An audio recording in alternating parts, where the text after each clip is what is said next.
Hulking, high-end, and exorbitantly priced is no longer the exclusive domain of Rolls-Royce under the BMW Group umbrella.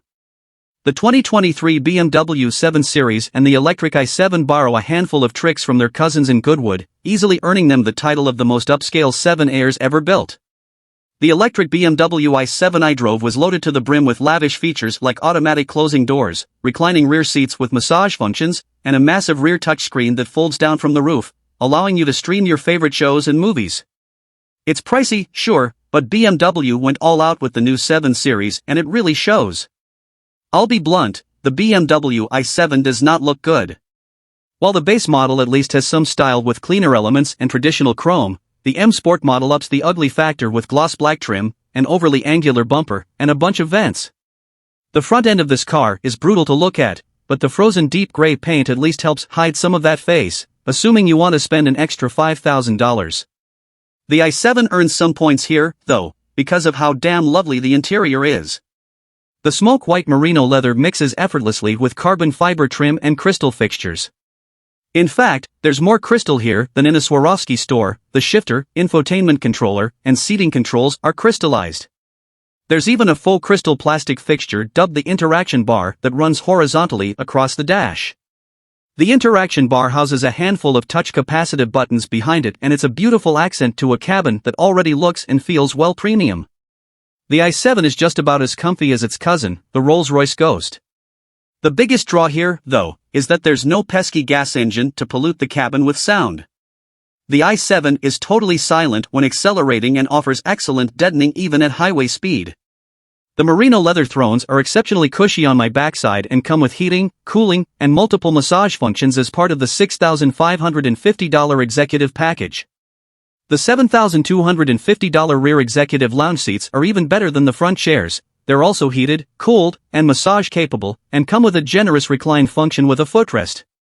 But the thing I loved most was the automatic doors. Available as part of the executive package, all you need to do is hop into the driver's seat, press the brake pedal, and the BMW shuts all the doors for you. There's also an option within that touchscreen and hey, BMW voice control functionality that allows you to close or open all 4 doors as you choose. Every i7 gets a 14.9-inch touchscreen with a corresponding 12.3-inch digital instrument cluster, both running BMW's latest iDrive 8 interface. As on the iX, this setup is clear, concise, and mostly easy to use. But with some of the additional features found in the i7, things like closing the blinds or activating the rear screen, digging through the extensive options list is annoying, especially while driving. A few more buttons would do the i7 good. The best place to sit is the back seat thanks to the massive 31.3-inch 8K video screen that juts out from the ceiling. It comes with baked-in Amazon Fire TV that has Hulu, Netflix, and YouTube, as well as a high-speed 5G connection. There are also 2 tiny 5.5-inch screens on door panels that allow each of the rear passengers to control things like the climate settings, seating positions, and even the music throughout the entire vehicle. And there's still a bevy of other technology beyond that. The $4,800 Bowers & Wilkins Diamond Surround Sound System is excellent, the head-up display is sizable with ample info, and just like on the 9, there's an interior camera for in-car selfies.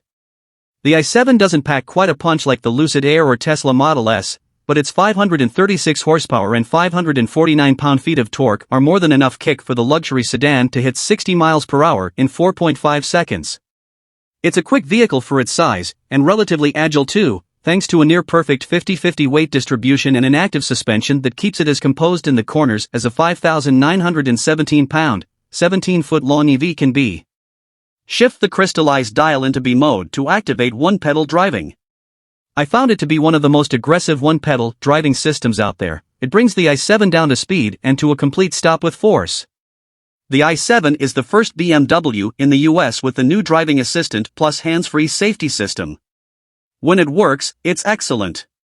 Akin to GM's Super Cruise or Ford's Blue Cruise, BMW's hands-free system automatically activates on a select number of highway systems throughout the US and offers steering, braking, and acceleration inputs depending on the flow of traffic. I felt comfortable keeping my hands off the wheel over long stretches of highway and letting the i7 handle most of the legwork. That said, my issue with this system is that it feels less eager to activate than Super Cruise or Blue Cruise on some of the same roads I've tested those former two. I ticked the hands-on driving assistant and waited for the Plus feature to kick on, sometimes to no avail. The BMW i7 actually has 3 different EPA range figures depending on how you spec it. The base model with 19-inch aero wheels can drive up to 318 miles on a charge, the M Sport model with 21-inch wheels goes 308 miles, and the M Sport model with the 20-inch wheels, oddly enough, has the worst range at 296 miles. The i7 is pricey, even in a class that includes Lucid, Tesla, Porsche, and other high-dollar vehicles. It starts at $120,295 with the $995 destination fee included and gets extremely expensive post options. The car I tested costs $156,595 with the priciest extras being the $7,250 executive rear seats, the $6,550 executive package, the $5,450 Alcantara headliner, and the $5,000 frozen paint. I suggest you save yourself a few $1,000s and forego the fancy headliner and paint. The i7 is already plenty posh enough without them. By comparison, the base Tesla Model S starts at $96,380. That car has 134 more horses than the i7 and 87 more miles of range. The Lucid Air Touring starts at $107,400 and has 84 more horses and over 100 more miles of range, too. The BMW comes closer to the Mercedes EQS and Audi e-tron GT in terms of price and performance, but it's still on the upper end of the segment.